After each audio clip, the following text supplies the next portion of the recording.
There are hidden costs to working past 60 that many financial firms, health insurance companies, and the government are incentivized not to tell you. As the owner of a financial planning firm and a personal finance teacher at a Big Ten university, I have seen the value of having clients not just retire, but to actually enjoy retirement. And many of the techniques I give to clients to enjoy that retirement and avoid these hidden costs will be shared in this video. So, what are these hidden costs? It typically is a combination of three things: a financial cost, a health cost, and an opportunity cost. But good for you, this isn't just a quick self help video. There are ways to quantify this.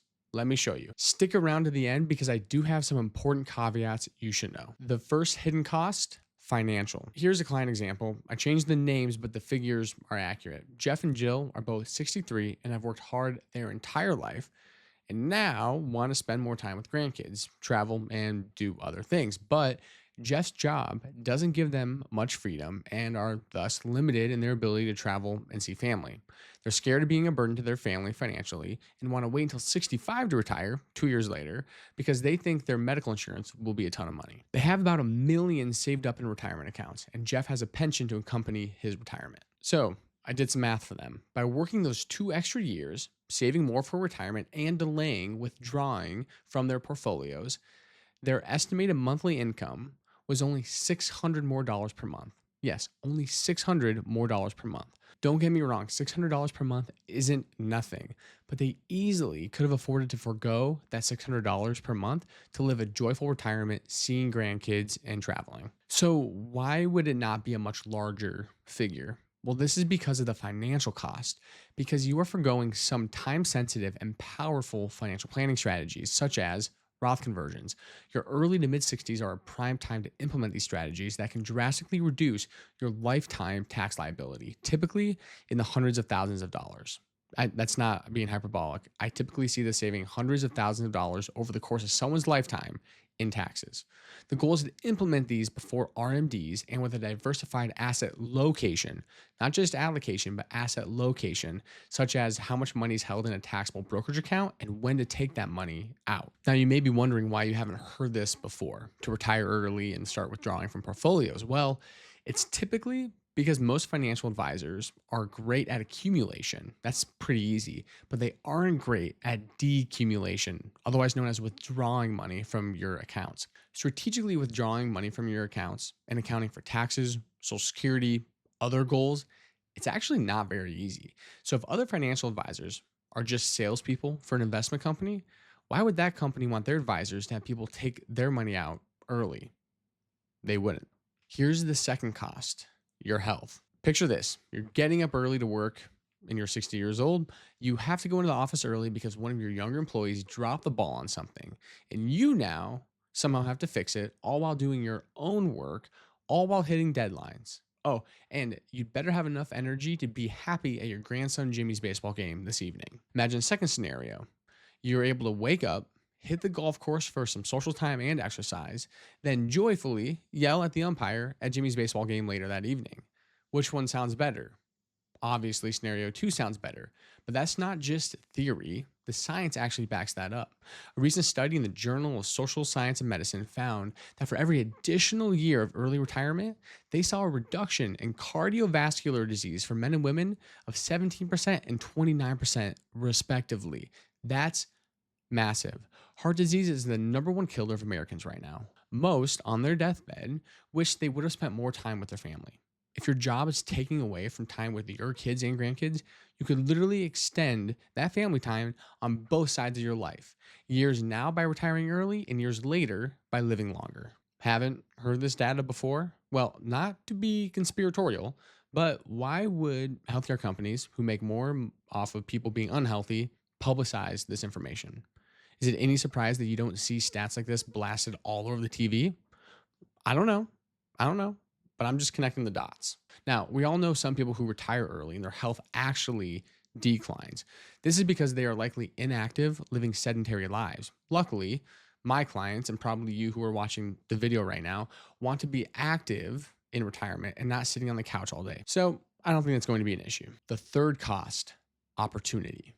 As far as retirement goes, do you think you'll have more fun walking the streets of Rome as a 63-year-old or an 85-year-old? You know the answer. a 63-year-old. This is the opportunity cost of pushing off retirement.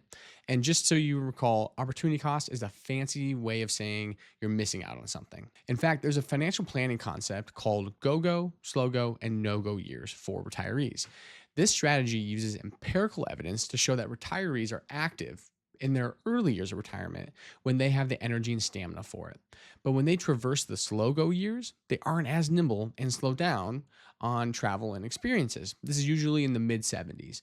Then once you hit the mid 80s, you're in the no go years. At this point, you're more easily tired and may have health issues that prevent you from doing expensive adventures. And as the saying goes, time is the only thing money can't buy. So if you are trading precious time to add another 100 grand to your net worth when you may not even need that extra money, you may have a tough decision that you have to make. Some startling data to back up my claims. A study by New York Life found that nearly 50% of 62 to 70-year-olds wished they had retired earlier. On average, they wished they had retired a full 4 years earlier than they did. One quote, they realized how much they would have enjoyed additional years of flexibility when they were younger and more energetic. Now, why do many feel this anxiety to retire? It's understandable. You don't know if you'll be okay in the future. Your health is uncertain. The markets are uncertain. Nothing is guaranteed. But there are some strategies to help you feel confident, and I'll share those with you. First, you need to have an idea about your longevity. I have one client with a family history of dying young. We're planning to make sure they'll have enough if they do live a long time, but we decided that they wanted to take Social Security early and retire young just in case. I have another client who has a family history of insane longevity. They're clearly going to wait until 70 to take Social Security. Second, determine your lifestyle. You really need to find out what you need to live on.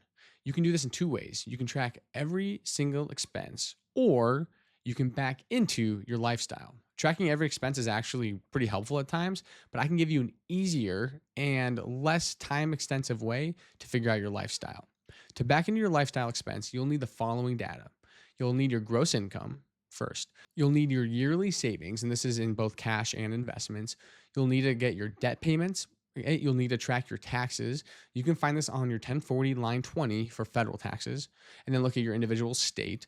And you'll also have to find out how much you are giving from a charitable contribution standpoint. So take your gross income and subtract all of those from it.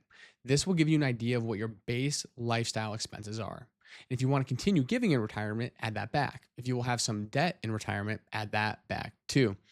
The result may or may not be more than you expected. I usually find that people are actually surprised at how much it actually takes to sustain their lifestyle, even if they are frugal and even if they are making wise financial decisions. For many who are startled at how much they seemingly are spending, it can be good to take a month or two and do what I call a cost audit where you really do track every expense for a month or two just to see what things might stick out.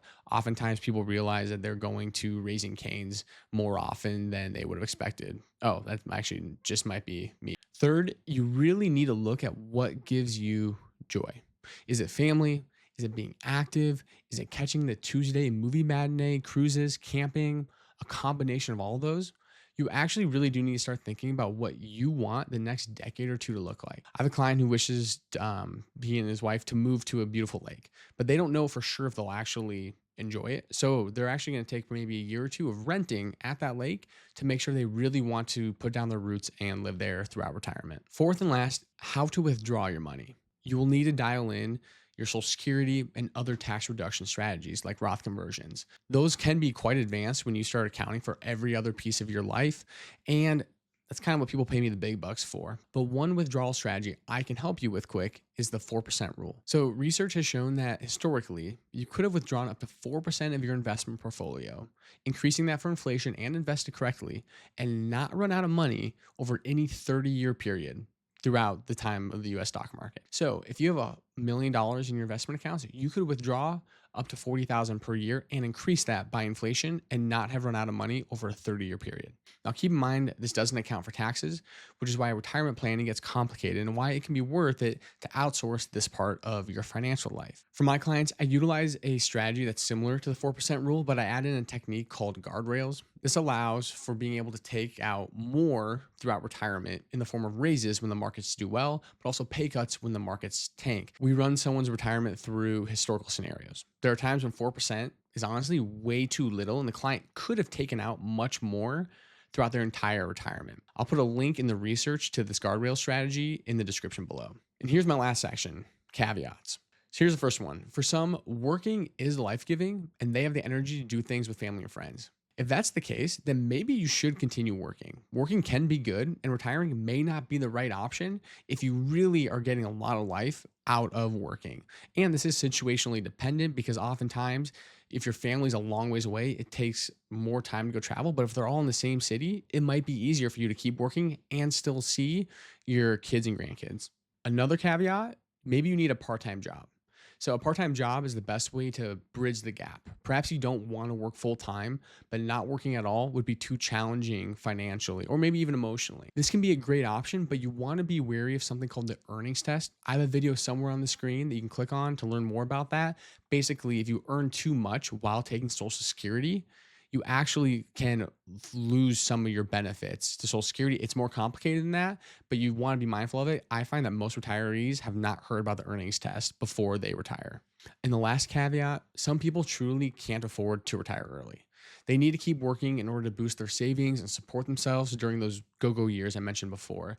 If that's the case, I encourage you to find ways to make your life simpler, to do life-giving activities mentioned, all while still working. It can be easy to be so obsessed with making more money to make sure you have enough that you forget the things that actually make you feel like you have enough. Most often, my clients find this in faith and family. I help those close to retirement or just in retirement navigate these dangerous waters through astute asset management and tax planning. If you want to see if you're a good fit for our firm, there's a link in the description below. If you have any questions for me, do not hesitate to comment. I make it a goal to answer every comment on my videos. Take care. Thanks for watching.